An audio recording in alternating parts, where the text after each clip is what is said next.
Glasgow went into this game on top of the table, knowing that a win would ensure a place in the playoffs and go a long way towards giving them a home semi-final.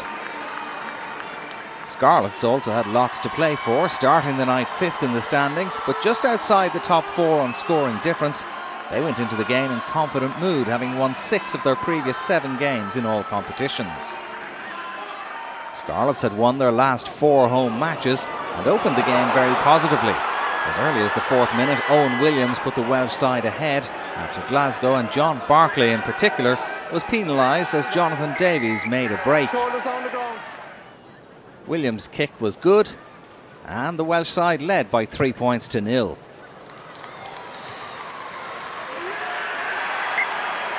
Just before the quarter-hour mark, having dominated possession and territory, Simon Easterby's side extended their lead when Williams made it 6-0 with a well-struck kick. And in the 18th minute, as they pummeled the Warriors' line, a try looked inevitable.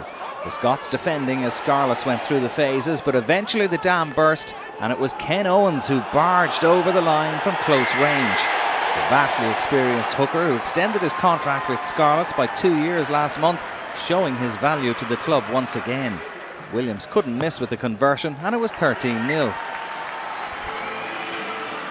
Glasgow's last win at Parc Scarlets was 3 years ago, and they were finding it hard to make any sort of an impact on this game.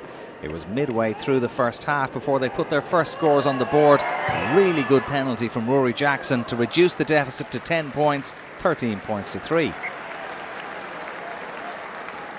Within a couple of minutes, the home side had re-established themselves on proceedings. The impressive Owen Williams restoring Scarlett's 13-point lead, kicking a good drop goal from under pressure from the Warriors' rearguard. The last score of the first half came to Glasgow. Scarlet's prop, Samson Lee, perhaps fortunate not to see yellow when he caught the onrushing Van der Merwe off the ball. A penalty was awarded, and Jackson slotted it over to leave it Scarlet 16, Glasgow 6, and that's how it stayed till half-time. After the break, it was the home side who continued to dominate. Liam Williams switched from the wing to full-back for Gareth Owen, who was unavailable due to illness, and Williams helped himself to a try in the 46th minute. An offload from George North and a great burst of pace from the Welsh international saw him leave the Warriors for dead and score his side's second try of the match. Scarlets captain Rob McCusker said before the game that this was his team's biggest game of the season, and they were certainly rising to the occasion. When Owen Williams converted, it was 23 points to 6. When Glasgow did get a chance to reduce the margin by 3, substitute Duncan Weir's shooting boots were absent, and the post saved Scarlets. At the other end, another Williams penalty left it 26-6, and he was on target once again to make it 29-6 on the hour mark. This would be the last score of the game.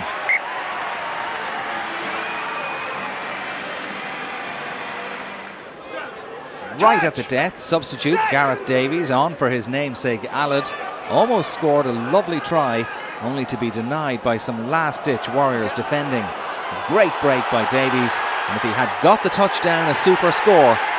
But the referee sent this one up to the TMO, who ruled that Davies hadn't got the ball down, denied by Peter Horne's last-gasp tackle. Is this a try, yes or no? It didn't matter really. Scarlets had got the win they so badly needed.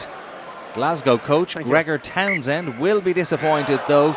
They lose top spot, and in such a facile manner as well. He'll be looking for a big improvement against Ospreys next time out. For Scarlets, it's back into the top 4 for the time being, and Cardiff Blues next weekend.